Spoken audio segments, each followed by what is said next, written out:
pas que j'ai vu seulement Ouagadougou, mais ça me fait peur avec ces gens. Vous ne savez pas ce qui peut arriver. Et puis elle avait un ami, Amara ici, l'ancien secrétaire général de l'OU à l'époque, et ministre des Affaires étrangères de la Côte d'Ivoire. Il dit non, on va vous amener. Et on va là-bas chez Blaise Compaoré, le citoyen ivoirien Blaise Compaoré. On arrive, on mange le champagne, tout ça, mais il faut faire attention. Bon, du moins, ce n'est pas un diable centrafricain. On mange, et puis à la fin, j'ai un cadeau quand même à vous offrir. Il y a un cadeau. Vous savez, la tradition ici, les cadeaux, on l'ouvre quand le repas est terminé. Et on nous fait un cadeau. C'est un livre. On le déchire là-bas. J'ai vraiment un cadeau. C'est un livre. Quel est le titre du livre? Il faut j'ai un cadeau à vous donner. Le titre du livre est écrit par un pasteur ivoirien. De quel est le titre? On le regarde. Quand Dieu dit non. C'était le titre de l'ouvrage. Et nous sommes un dimanche en pleine Bruxelles. C'était le cadeau qu'on avait reçu. Quand Dieu dit non. J'ai tout essayé au Burkina, prof. Même quand vous tenez votre discours là, mais je suis resté encore. J'ai tout essayé. Voilà un livre. Quand Dieu dit non. Mais qui sommes-nous les hommes pour changer?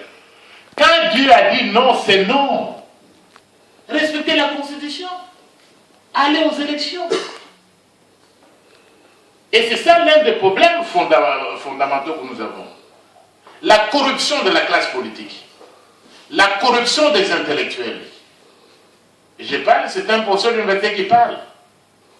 Mais la plupart d'entre nous, nous sommes corrompus terriblement. Nous n'avons pas su montrer la voie à notre peuple. Nous avons été plus préoccupés par nos intérêts matériels, nos intérêts de pouvoir, être ministre, PDG. Nous sommes devenus des conseillers, des dictateurs, leur apprenant à violer les droits de leur peuple, leur apprenant à travers des virgules, et les juristes sont capables, nous sommes capables. C'est pourquoi j'essaie de couvrir comme consonance, comme une virgule, je sais, voilà, c'est là ce qu'ils veulent faire. À jouer avec le moral des peuples. Les professeurs d'université, les intellectuels, les journalistes, en dehors de nos journalistes engagés, bien sûr, ce sont devenus pratiquement des porte-parole de la dictature.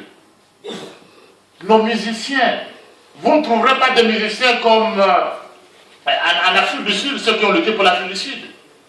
Les Myriam Makeba qui parlait, un musicien qui envoie un discours. Mais c'est surtout pour exhiber les organes ou tout ce qu'on a. Aucun musicien n'a aucun message pour transformer notre peuple. Les pasteurs, mais de quelles églises s'agit-il? L'église, c'est de quelle religion il s'agit? Les pasteurs eux-mêmes sont entrés dans la danse, dans l'immoralité, dans la défense de l'argent, et il n'y a pas un pays où il y a autant d'églises qu'au Congo. À chaque rue, il y a une église. Je m'excuse pour les pasteurs qui sont dans la salle.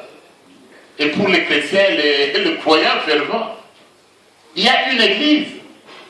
Le Congo, c'est un pays où chaque matin, il y a un prophète qui est né. À 5 h du matin, il y a toujours au moins, dans 10 000 maisons, il y a au moins une vision. J'ai vu le Seigneur. Il m'a parlé, il m'a envoyé. Et puis, habitué au même message. Nous sommes le pays le plus béni de la planète. Le plus maudit. Mais nous sommes le plus béni. Nous sommes Israël. Mais c'est depuis 90. Comment est-ce que le plus béni peut vivre dans ces conditions-là? Finalement, on devient la Bible. Si ce n'est pas une Bible qui libère. Et d'autres sont hésitants. Je disais un peu à nos amis, évidemment, nous sommes avec des chrétiens catholiques, des laïcs et des autres parmi les signataires. Mais lorsque Jean-Paul II résiste à la dictature en Pologne, il n'y a pas d'hésitation. C'est lui qui deviendra même le pape.